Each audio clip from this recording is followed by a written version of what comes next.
Bismillahirrahmanirrahim. Alhamdulillahirabbil alamin. Wassalatu wassalamu ala asrafil anbiya'i wal mursalin, nabiyyina Muhammad wa ala alihi wa ashabihi ajma'in wa man sara ala nahjihi ila yaumiddin. Amma ba'd. Insyaallah kita lanjutkan kembali pelajaran kita masih seputar bid'ah. Dan pada penjelasan yang telah lalu telah kita sebutkan mengenai larangan daripada perbuatan bid'ah, dan telah kita jelaskan pula dari Al-Quran dan Sunnah yang menjelaskan tentang larangan kepada kaum muslimin dari melakukan perbuatan bid'ah. Dan pada kesempatan ini kita akan lanjutkan kembali, yaitu pada bab selanjutnya, yaitu akibat berbuat bid'ah. Sebagaimana telah kita ketahui dari penjelasan yang telah lalu, bagaimana Al-Quran dan As-Sunnah telah menjelaskan kepada kita semua tentang perbuatan bid'ah tersebut, betapa jeleknya perbuatan tersebut.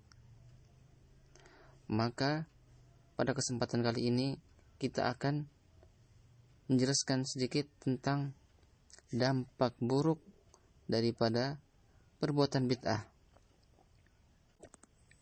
Karena setiap perbuatan tentu ada akibatnya. Dan bid'ah sebagai suatu kejelekan juga berakibat kejelekan. Dan disebutkan di sini di antara kejelekan atau akibat dari perbuatan bid'ah, yang pertama ialah membuat ibadah menjadi tertolak. Sebagaimana disebutkan dalam hadis dari Aisyah radhiyallahu anha, bahwa ia mengatakan bahwa Rasulullah SAW bersabda, "Man ahdatha fi amrina hadza ma laysa minhu fahuwa raddun." Bahwa Rasulullah SAW bersabda, barang siapa yang mengada-ngada di dalam urusan agama ini dengan sesuatu yang tidak berasal darinya, maka itu tertolak. Hadis riwayat Bukhari. Dan dalam riwayat Muslim disebutkan, man amila amalan laisa alaihi amruna fahuwa raddun. Barang siapa beramal dengan amalan yang tidak ada contoh dari kami, maka hal tersebut tertolak. Mengapa orang yang melakukan kebid'ahan padahal dia meyakini atau bertujuan untuk mendekatkan diri kepada Allah, tapi amalannya tersebut tertolak? Ya, karena di antara syarat diterimanya amalan, sebagaimana telah kita ketahui bersama, di samping amalan tersebut harus ikhlas karena Allah, kemudian syarat berikutnya ialah amalan tersebut harus sesuai dengan bimbingan dari Rasulullah SAW. Apabila amalan tersebut tidak ada bimbingannya atau tidak ada contohnya dari Nabi SAW, maka amalan tersebut akan tertolak. Sehingga orang yang berbuat bid'ah, hakikat mereka ini adalah orang-orang yang merugi, karena amalan mereka tidak diterima oleh Allah Subhanahu wa taala. Sebagaimana Allah Subhanahu wa taala berfirman dalam surat Al-Kahfi, Allah taala berfirman, "Qul hal nunabbiukum bil akhsarina a'mala." Katakanlah, apakah akan kami beritahukan kepadamu tentang orang-orang yang paling merugi perbuatannya alladzina dhalla sa'yuhum fil hayatid dunya wa hum yahsabuna annahum yuhsinuna sun'a, yaitu orang-orang yang telah sia-sia perbuatannya dalam kehidupan dunia ini, sedangkan mereka menyangka bahwa mereka berbuat sebaik-baiknya. Jadi pada ayat ini Allah menjelaskan tentang orang-orang yang merugi kelak pada hari kiamat disebabkan tertolaknya amalan mereka.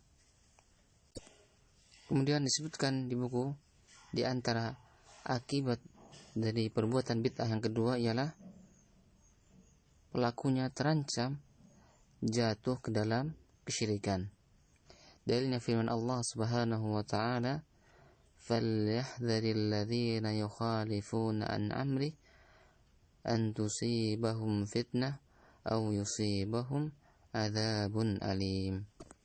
Maka hendaklah orang-orang yang menyelisihi perintahnya takut akan ditimpa cobaan atau ditimpa azab yang pedih. Perhatikan pada firman Allah Ta'ala, yukhalifuna an amri, orang-orang yang menyelisihi perintahnya, yaitu maksudnya menyelisihi perintah, jalan, manhaj, sunnah atau syariat Rasulullah Sallallahu Alaihi Wasallam. Maka dari itu semua ucapan dan perbuatan wajib ditimbang dengan ucapan dan perbuatan beliau Sallallahu Alaihi Wasallam. Apabila sesuai dengan ucapan dan perbuatan beliau, maka diterima. Dan apabila sebaliknya berbeda atau menyelisihinya, maka hal tersebut ditolak. Jadi pada ayat ini Allah Subhanahu wa taala menyebutkan bahwa orang yang menyelisih perintah Nabi Sallallahu Alaihi Wasallam, mereka berada dalam bahaya yang besar, yaitu terancam akan tertimpa fitnah berupa penyimpangan, kesyirikan, dan kesesatan, atau terancam juga dengan azab yang pedih. Rasulullah Sallallahu Alaihi Wasallam bersabda, "Faman raghiba an sunnati falaysa minni." Barang siapa yang membenci sunnahku, maka dia tidak termasuk golonganku. Dan di antara akibat dan dampak buruk yang ditimbulkan oleh para pelaku bid'ah yang akan mereka peroleh ialah bahwa pelaku bid'ah terhalangi untuk bertaubat selama dia terus-menerus dalam bid'ahnya. Oleh karena itu ditakutkan dia akan mengalami su'ul khatimah. Sebagaimana Rasulullah Sallallahu Alaihi Wasallam bersabda, "Innallaha hajabat taubata an kulli sahibi bid'atin." Allah betul-betul akan menghalangi setiap pelaku bid'ah hatta yada bid'atahu, hingga dia meninggalkan bid'ahnya. Jadi Allah betul-betul akan menghalangi setiap pelaku bid'ah untuk bertaubat sampai dia meninggalkan bid'ahnya. Mengapa demikian? Karena faktor terpenting yang mendorong seseorang untuk bertaubat adalah merasa berbuat salah dan merasa berdosa. Perasaan ini banyak dimiliki oleh pelaku kemaksiatan, tapi tidak ada dalam hati orang yang gemar dengan bid'ah. Oleh karena itu, bagaimana mungkin seorang pelaku bid'ah bertaubat ketika dia tidak merasa salah, bahkan dia merasa mendapat pahala karena dia merasa mendekatkan diri kepada Allah dengan bid'ah yang dia lakukan, sehingga sangat sulit bagi para pelaku bid'ah untuk bertaubat. Dan inilah di antara perbedaan antara maksiat dan bid'ah. Oleh karena itu dikatakan bahwa bid'ah itu lebih disukai oleh iblis dibandingkan dengan maksiat biasa. Karena pelaku maksiat itu lebih mudah bertaubat, sedangkan pelaku bid'ah itu sulit bertaubat. Kemudian di antara akibat dari bid'ah ialah bahwa pelakunya tidak akan minum dari telaga Nabi Shallallahu Alaihi Wasallam dan tidak akan mendapatkan syafaat dari beliau Shallallahu Alaihi Wasallam. Sebagaimana sabda Nabi Shallallahu Alaihi Wasallam, "Ana faratukum alal haud." Aku akan mendahului kalian di al-haud, telaga. La yurfa'anna ilayya rijalun minkum hatta idza ahwaitu liunawilahum uhtuliju hatta idza ahwaitu liunawilahum uhtuliju duni. Kemudian dinampakkan di hadapanku beberapa orang di antara kalian, hingga ketika aku akan mengambilkan minuman untuk mereka dari al-haud, mereka dijauhkan dariku. Fa'akul ay Rabb ashabi. Kemudian aku pun lantas berkata, wahai Rabbku, ini adalah umatku. Yaqulu la tadri ma ahdatsu ba'dak. Kemudian Allah Ta'ala berfirman, engkau sebenarnya tidak mengetahui bid'ah yang mereka buat sesudahmu. Dan dalam riwayat lain dikatakan, innahum minni. Nabi SAW mengatakan, wahai Rabbku, mereka betul-betul pengikutku.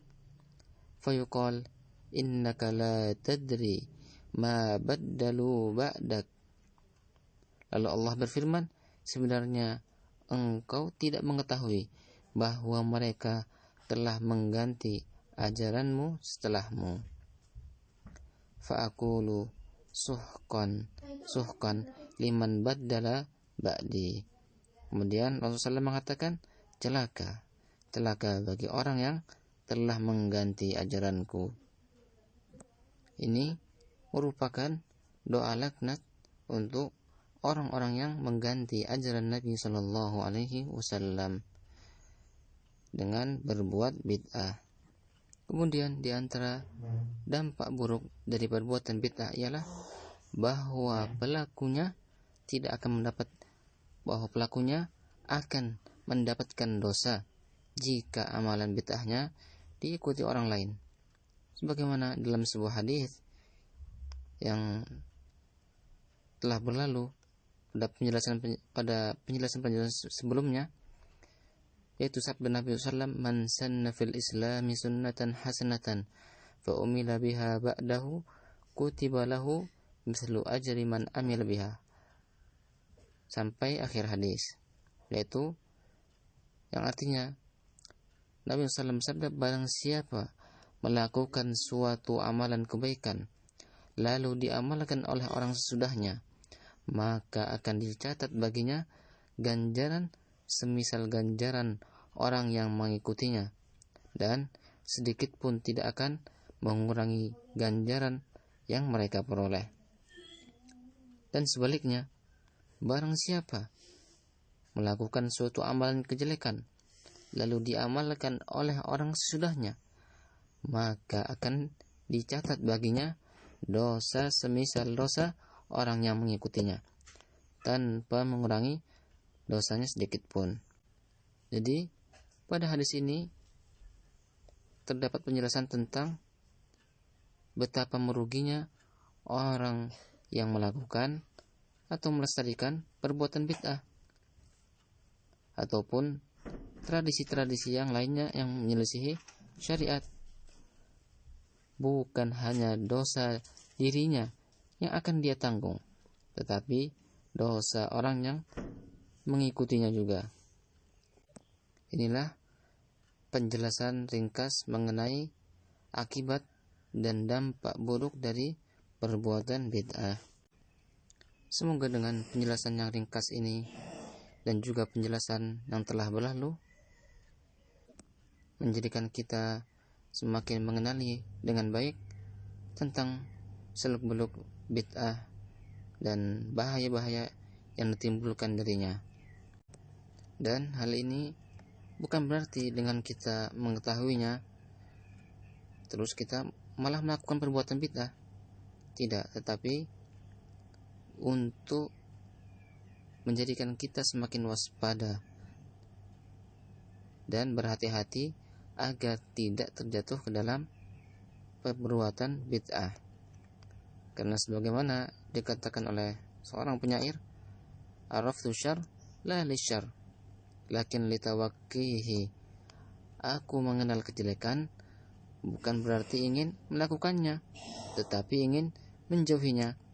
Wa man la ya'rifu syarr minan nasi yaqa'u fihi. Karena barang siapa yang tidak mengenal kejelekan, mungkin dia bisa terjatuh di dalamnya. Kita cukupkan sampai sini, dan pada akhirnya kita memuji kepada Allah Subhanahu wa taala yang telah memberikan kepada kita kesempatan dan kemampuan untuk bisa menyelesaikan seluruh materi pelajaran akidah. Dan ini adalah materi terakhir dari pelajaran kita. Dan sebelum pelajaran ini diakhiri, Abang akan memberikan kalian tugas, yaitu sebutkan 2 akibat dari dampak buruk perbuatan bid'ah beserta dalilnya, selain dari apa yang ada di buku. Sebutkan 2 akibat dan dampak buruk dari perbuatan bid'ah beserta dalilnya, sebagaimana yang telah Abang jelaskan dalam pelajaran ini, selain dari yang sudah ada di buku kalian. Kita cukupkan sampai sini. Subhanakallahumma bihamdik, asyhadu an la ilaha illa anta, astaghfiruka wa atubu ilaik.